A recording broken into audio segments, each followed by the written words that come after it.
सावित्री नदीपात्रात सुरू असलेल्या शोध कार्याला 36हून जास्त तास उलटले आहेत.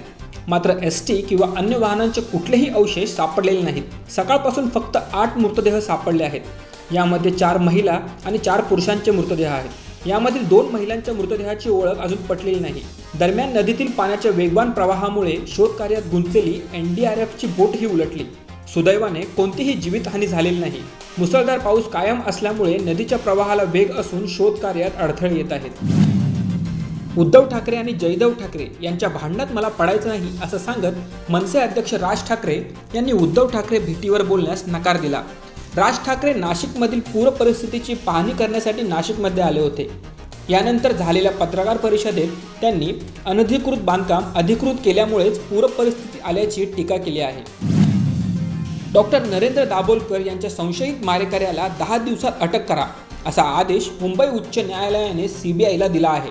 पानसरे आणि दाभोलकर यांच्या हत्येला बराच काळ लोटला असून अद्याप तपास न झाल्याबद्दल कोर्टाने सीबीआय व पानसरे हत्येचा तपास करत असलेली SIT या दोघांनाही धारेवर धरलं. दोन्ही हत्येचा तपास 8 आठवड्यात पूर्ण करा असा आदेश कोर्टाने या दोन्ही तपास यंत्रणांना दिला आहे.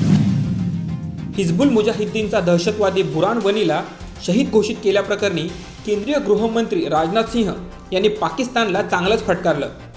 दहशतवाद्यांचं शहीद म्हणून उदात्तीकरण करू नये असं राजनाथ सिंह बोलले आहेत. इस्लामाबादमध्ये सार्क परिषदेत बोलताना राजनाथ सिंह यांनी दहशतवादावर आपली भूमिका मांडत असताना पाकिस्तानला त्यांच्याच देशात उभं राहून फटकारलं आहे. अमेरिकन महिलेवर बलात्कार केल्याच्या आरोपात दोषी सिद्ध झाल्यानंतर न्यायालयाने पिपली लाईव्हचा सहदिग्दर्शक महमूद फारुकीला 7 वर्षाच्या तुरुंगवासाची शिक्षा सुनावण्यात आली आहे. न्यायालयाने 50,000चा दंड देखील ठोठावला असून दंड न भरल्यास तुरुंगवासात 3 महिन्यांनी वाढ करण्यात येणार आहे. 30 जुलै रोजी न्यायालयाने महमूद फारुकीला दोषी ठरवलं होतं.